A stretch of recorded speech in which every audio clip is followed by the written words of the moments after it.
Well, good morning, my ladies and my gents.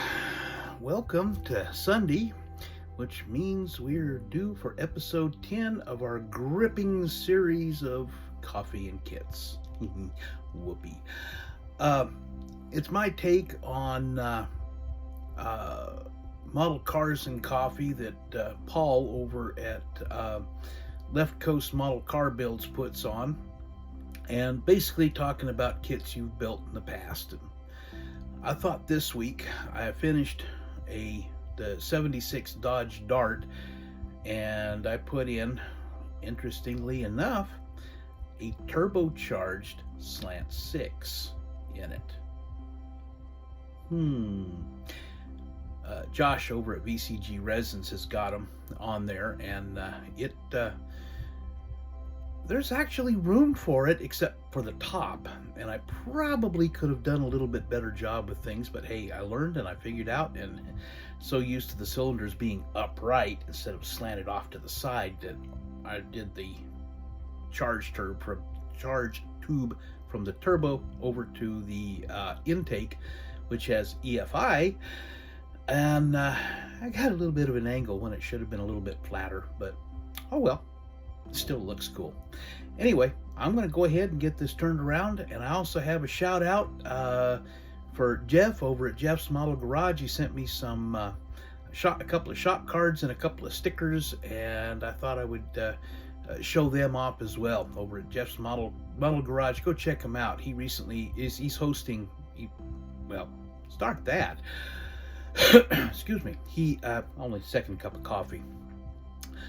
Jeff over there has that big rig group build going on, I think through the end of June, if I'm not mistaken, and I did that big Peterbilt flatbed for that group build, and he graciously sent me some. I need to get some shop cards made here in the not too distant future, but I'm currently running on savings, so I'm trying not to buy much, and I haven't really looked into the cost outlay for getting a bunch of shop cards. I owe several of y'all some. Tim over at Box Stock Garage, and Joe over there at Big Sky Model Workshop, and Big Charlie over at Big Charlie's Model Garage. I owe you guys shop cards, definitely, and I'll get them done one of these days, and y'all will get some, I promise. So anyway, let me go over to the Dodge, because it wound up being a pretty cool build. So here we go. And here we go. We have the Dodge Dart. First, I'm going to go ahead and do these. Jeff sent me this. It's pretty cool little buggy. I don't know that particular era of Chevys that well. It's an SS. I'm not sure if it's a Nova, a Chevelle, or even a Camaro. I don't know. He sent a sticker with it as well. So I'm not going to say it is one or it's the other, but I've never really been able to tell the difference between the three of them in that particular era. So, Jeff, if you happen to see it, man, let me know, because that's a cool little buggy there. And he also sent me another that is, I like this, concentrate on the little things, and he's that's funny. And then the other sticker he sent, I really like. It's a good motto. I didn't build it hoping for your approval. I did it because it meets mine. Very true. Build it, make it where you're happy with it. Don't worry about other people's opinions. If people like it, great. If they don't, well, sucks to be them. So anyway, on to the Dart. Oh, I got that one a little. There we go. I wound up with it really pretty cool. I'll go through some of the stuff that I did with it, because it really came out pretty neat. Start with over here. Let's start underneath. Okay, since I got it here. Whoops, hood fell off. It's not attached. You can see the bottom. I did look up, and that era of Slant 6 were painted blue. Of course, we got the aluminum. It's a Richmond transmission in there. I made the drive shaft, the rear end. I cut out the little tabs and didn't use the kit. I had some springs that I had gotten someplace a couple of years ago, and I cut them down a little bit so that they would fit in there. And I used the VCG rear end, and I made things to where they would fit all.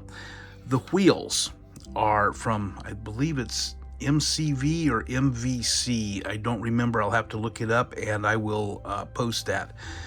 They're 3D resin, both wheels and tires. They're the Cragar SS 14-inch. And painted them black, and then hit it with or black gloss, and then hit it with a Krylon, one of those silver chrome finish. And boy, did that turn out nice. The exhaust is comes off the downpipe. This is bent aluminum tube, and that's a VCG glass pack, and that's a VCG tip. Going into the interior a little bit, it's all painted in there. It was a yellow plastic, ugly yellow plastic. The tack and the gear shift that you can see in here, zoom in a little bit on it. Those are both VCG. Tack wound up being a little tall to sit on top of the dash, and the base isn't really set up to put on a steering column, so it wound up sitting kind of like it is, but hey, it still looks cool with a little yellow wire to go down into the dash. Interior wise, it's white with dark gray floor. I used a Revell, what color was that? Revell wood brown. Really a neat color. Then I went through, and these are what Josh recently over at VCG came up with. These are the hex mesh 6x9 speakers. He also, in the set that you can get, includes round ones that look like 6-inch. And I got them the other day in my little goodie box I think I showed you. And then I painted it up. I gave it a black wash to fill in the holes, and then I went over it with Molotow chrome with a brush to give it that. So to do the weather stripping and the chrome, I went through the inside with a black Sharpie, and then painted over the outer part with Molotow chrome. The mirrors suck. They're awful. They were so bad. The molding was horrible, and the plating was even worse. So I deplated them and just painted them, and that's about the best you can really do with it. Headlights, these, it's all chrome, of course. I put a little bit of the Tamiya clear orange for the marker lights. I also did that here over Molotow chrome, and Tamiya red over that. It needs a little bit of cleaning up, but I put the Josh over at VCG has got LED lights. These are what, 7.25 inch, and they just fit. I had to drill out the old ones, and if you do that with these, be careful, because the frame is very thin and fragile when you get to drilling it out. But I replaced it, painted it all with the chrome, and then I used some 2-part clear epoxy and dabbled it in to give it a lens.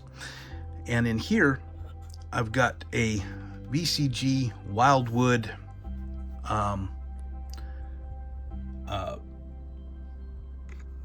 master cylinder. That's what I'm looking for. This is kit. The battery is VCG. I had to do a little bit of adapting with it, kind of make it into a wedge in order to get it to fit. But this is the Slant 6 Turbo. You can see it's got the EFI down here. It's got little holes on either end to plumb it if you want. Because it's so little in there, you can't really see it. And I wanted to, here's where the spark plugs go into it. Distributors down there, of course. And I wanted to wire it to make it look better. And yeah, it's got the proper firing order. But I used yellow wire, and because it's a yellow car, and of course Turbo Slant 6 is not stock. And I used a 12-inch electric fan, also from VCG, because there's really not room on the engine to put in proper fan, plus there's no shroud in it. So I did that. Kind of just a little bit of painting on that and just kind of give it an impression. I didn't file off the kit stuff. Yeah, paint's not the best in the world, but anyway. License plate is from STS Decal. He does these, and he actually prints them on photo quality paper. They're not decals. You cut them out and you glue them in. And I just had a mirror fall off. I guess I need to do a little, but you can see I painted the back of it aluminum like you'd have with a license plate, and then I just glued it on. Yeah, I need to do a little bit of straightening up with this, but the backup lights, I also scraped off a little bit of the chrome and used a marker and put the Dodge in black there, outlined it. Decals, I love these. Excuse me. These are Gopher Racing. Let me zoom it back out a little bit. These are Gopher Racing. I love this, but it's fragile. It's the first Gopher Racing decal that I've had that's actually that fragile. I used a little bit of decal set, get it into the groove, and then used the marker to, one of the fine pins to outline. And I had this. I just thought he was cool, and he sits in there just kind of watching. And but on the hood, for the stock, it actually has a place here that you open it along across here where you can see where it's kind of cut out. Well, because of the turbo and the charge pipe comes up, I needed to shift that opening forward, so I had to cut it out more forward, and that just fits and looks pretty nice. The hood pins are molded in, and this side was not molded very well. And then you got the that's also an STS decal. He's got to deal with various skull decals, and I just thought that was kind of cool. It just fits on the scoop. But to give the shading look on the intake grill here, the little air conditioner grill thing, I just took a real fine pin, one of the, let me see if I can grab one of them. I found these at Hobby Lobby. They're not that expensive, and this one is 2 millimeter. I also have a 1.5 millimeter, or a 0.2 millimeter, excuse me. And I used a 0.015 to go through across here, and I just basically ran it in. I didn't try to get it all the way down, and that managed to leave it to where it still left looks like a grill. So just a thought for that. But all in all, it's Humboldt yellow, and I put decals on, then gave it Tamiya clear. So both acrylics. But the interior is a white that I got from Walmart, white spray enamel. So, and that yellow was hard to get painted over. I had to do 2 or 3 coats over it to get it actually quit bleeding through. I hate these that are painted in color. Anyway, this thing is going on long enough, so I'm going to go ahead and shut this down and enjoy the rest of today and have a great week, and I will talk to y'all Wednesday, if not before. B-Tex, signing out.